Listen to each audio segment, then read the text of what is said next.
Corona virus के आंकड़े देश में तेजी से बढ़े हैं। वहीं कई राज्यों में कोरोना से संबंधित गाइडलाइंस का पालन न करने पर सख्ती बरती जा रही है। कर्नाटक में फाइन वसूला जा रहा है। वहीं महाराष्ट्र में अब तक 2,03,000 लोगों का मास्क न पहनने पर फाइन काटा जा चुका है। कोरोना वायरस के मामले पहली बार 6 नवंबर के बाद देश में 50,000 के पार हुए हैं। पिछले 24 घंटों के अंदर 53,476 नए मामले सामने आए हैं। ये इस साल सर्वाधिक आए कोरोना के मामले हैं। अब तक के भारत के अपडेट की बात करें तो कुल कोरोना वायरस के मामले 1,17,00,000 से अधिक हो गए हैं। कोरोना से संक्रमित होकर 1,12,00,000 से ज़्यादा लोग ठीक भी हुए हैं। एक्टिव केस का आंकड़ा देश में अब 3,95,000 से अधिक हो गया है। कोरोना से अब तक 1,60,000 से ज़्यादा लोगों की जान जा चुकी है। वैक्सीनेशन का आंकड़ा देश में 5,31,000 से ज़्यादा हो गया है। राजधानी दिल्ली में पिछले 24 घंटों के अंदर 1,254 नए कोरोना के मामले सामने आए हैं। ये पिछले 3 महीनों में सबसे ज़्यादा हैं।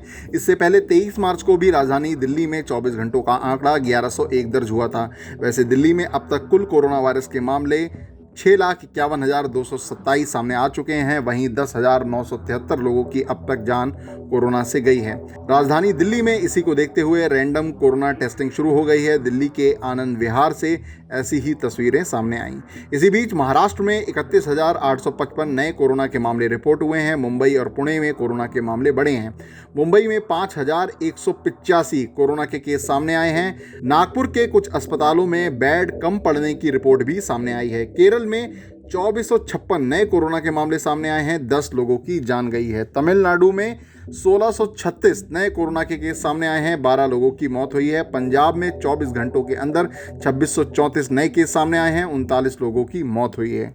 अब आपको बताते हैं कोरोना वायरस से जुड़े कुछ अहम ट्रेंड। भारत में जो पिछले 24 घंटों में मामले सामने आए हैं उनमें 81% मामले महाराष्ट्र, पंजाब, केरल, कर्नाटक, छत्तीसगढ़, गुजरात से रिपोर्ट हुए हैं। ये वो राज्य हैं जहां से सबसे ज़्यादा पिछले 24 घंटों के अंदर कोरोना के मामले सामने आए हैं। वहीं कोरोना से जो 251 लोगों की मौत पिछले 24 घंटों में हुई है उनमें 78% मौत महाराष्ट्र, पंजाब, छत्तीसगढ़, कर्नाटक, तमिलनाडु और केरल से रिपोर्ट हुई है।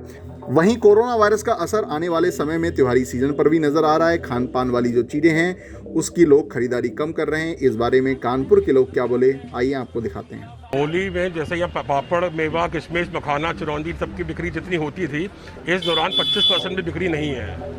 व्यापारी डरा हुआ है, कंज्यूमर डरा हुआ है, बाजारों में घूमना चाहता नहीं है वो कि भीड़ भाड़ में आए हमें माल मिलेगा कि नहीं मिलेगा, और ये सब चीज़ें देखते हुए बिक्री बिल्कुल नहीं है। इसी बीच कोरोना वायरस के डबल म्यूटेंट वेरिएंट ने भारत में टेंशन फैला दी है। स्वास्थ्य मंत्रालय ने बताया कि 10,787 सैंपल की जांच की गई। इनमें 736 में कोरोना का ब्रिटिश वेरिएंट मिला है। वहीं 34 लोगों में दक्षिण अफ्रीका का कोरोना वेरिएंट मिला है।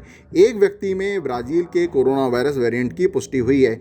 इन सभी सैंपल को जीनोम सीक्वेंसिंग के लिए भेज दिया गया है। यानी कुल मिलाकर नए वेरिएंट के 771 केस देश में सामने आ चुके हैं। इसी बीच ऑक्सफोर्ड एस्ट्राजेनेका के वैक्सीन को लेकर नए नतीजे सामने आए हैं, जिसके अनुसार ये वैक्सीन महज 76% तक ही बचाव में कारगर है। ये नतीजे अमेरिका में हुए ट्रायल के बाद आए हैं। इस ट्रायल में 32,000 लोग शामिल थे। वहीं इसका ट्रायल अमेरिका, चिली और पेरू में किया गया था। पहले ये वैक्सीन 79% तक कारगर बताया गया था।